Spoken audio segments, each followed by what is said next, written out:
Hello বন্ধুরা, সবাই কেমন আছো? আশা করছি সবাই ভালো আছো। বন্ধুরা, এখন আছে আমি গ্রামে, আর এখন বাজে বিকেল 4টে। আর তোমাকে একটা কথা বলি বন্ধুরা, যে আমি পাহাড়ে এখন যাচ্ছি না, পাহাড়ে ভিডিও কেন দিচ্ছি না। অনেকে কমেন্ট আসছে যে দাদা ভিডিও দিচ্ছ না, এই দিচ্ছ না।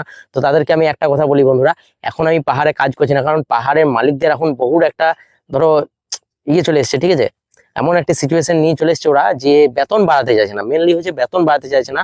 মালিকরা সব 4,000 5,000 দিয়ে এখন কাজ করাতে চাইছে, ঠিক আছে। তার মানে স্টাফদের বেতনের থেকেও কিন্তু মালিকরা এখন টাকা খেতে চাইছে। সেই জন্য কিন্তু এখন কাজ করছি না, কারণ হরিণসিংহা মার্কেটের ভেতরে বন্ধুরা কিন্তু খাটালি যে পরিমাণ হবে, সেই পরিমাণ কিন্তু বকশিস হবে না। কারণ ওইদিকে মালিকরা আগে কিন্তু কি করতো, যে বকশিসের উপর ছেড়ে দিয়েছিল, ঠিক আছে। সমস্ত কিছু যা হবে বকশিসের উপর ছেড়ে দিয়েছিল। কিন্তু এখন বন্ধুরা বকশিস হয় না বললেই চলে। তার মানে ভেতরে আর গাড়ি যায় না। যে জায়গাতে তোমাদেরকে দেখিয়েছি যে খাদান আছে, সামনে কেসার আছে, ওইদিকে মালের রেটটা কম আছে, কিন্তু ওইদিকে এখন গাড়ি কিন্তু ঢুকছে না।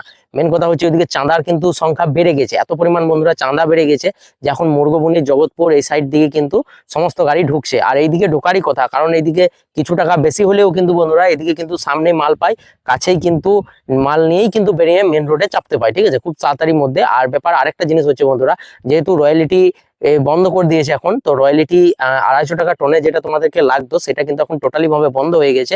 তো এই সময় যদি কেউ ধরো 40 টন মাল নিতে যাও টেলারে, তো তাদের মোটামুটি 7,000 টাকা মতন বাচত হবে, ঠিক আছে। 7,000 টাকা ডিসকাউন্ট হবে রয়্যালিটির জন্য। তো তাড়াতাড়ি যদি কেউ চাও, তো এই সময় তাড়াতাড়ি মাল নিয়ে নাও, কিন্তু 7,000 টাকা ধরো বাচত হবে, ঠিক আছে। রয়্যালিটি ধরো তুমি সোৎসালে মাল নাও বা যে কোনো জায়গায় মাল নেবে, সেই জায়গাতে কিন্তু এখন রয়্যালিটি বন্ধ হয়েছে। নলহাটির কেস আমি কিন্তু জানি না, প্রথমেই বলে দিই। অনেকে বা বারবার কমেন্ট করে বলবে যে নলহাটিতে কি কেস। নলহাটি কেস কিন্তু জানি না, তবে শুধু এইটুকু বলবো যে আমাদের পাচামি, সোৎসাল, হরিণসিংহা এই মার্কেটটার কিন্তু রয়্যালিটি পুরো উঠে গেছে।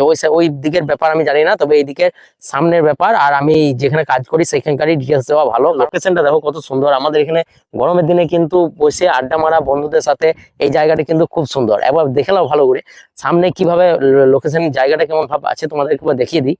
দেখো এত সুন্দর লোকেশন, এই জায়গাতে কিন্তু খুব সুন্দর আড্ডা দেওয়ার মতো, ঠিক আছে। এখানে দেখো চারিদিকে গোটাই মাঠ দেখতে পাবে, চারিদিকে মাঠ মাঠ মাঠ, আর মাঠের মধ্যেই কিন্তু সুন্দর একটা সুইমিং পুল পেয়ে যাবে, ঠিক আছে। আর এখানে কিন্তু চান সমস্ত কিছু করা যায়, কারণ এখানে জেসিবিতে কেটে অনেক পরিমাণে গর্ত করা আছে, এত পরিমাণে গর্ত করা আছে যে তোমাদেরকে কি বলবো।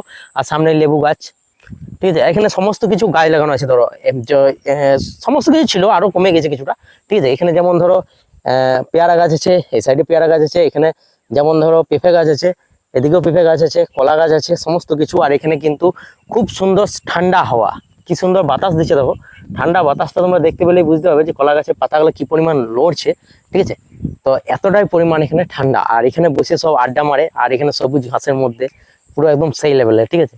এটা শুধু গ্রামের ছেলেরাই বন্ধুরা কিন্তু এটা বলতে পারবে যে ফিলিংসটা কেমন আছে। তাই বললাম একটু, ঠিক আছে। আমরা এই মাঠ দিকে এসেছি এই জন্যই বেড়াতে, কারণ এইদিকে এই গরমের দিনে কিন্তু খুব সুন্দর একটা জায়গা। তুমি দেখো প্রায় সবুজে ভরা, আর এইখানে ন্যাচারাল হাওয়া যেটাকে বলে, ঠিক আছে, একদম পুরো। আর সেইগুলোর মধ্যেই কিন্তু বসে আড্ডা টাড্ডা হয়। আর আজকে প্রথম ভাবলাম যে ভিডিও বানাই, ঠিক আছে।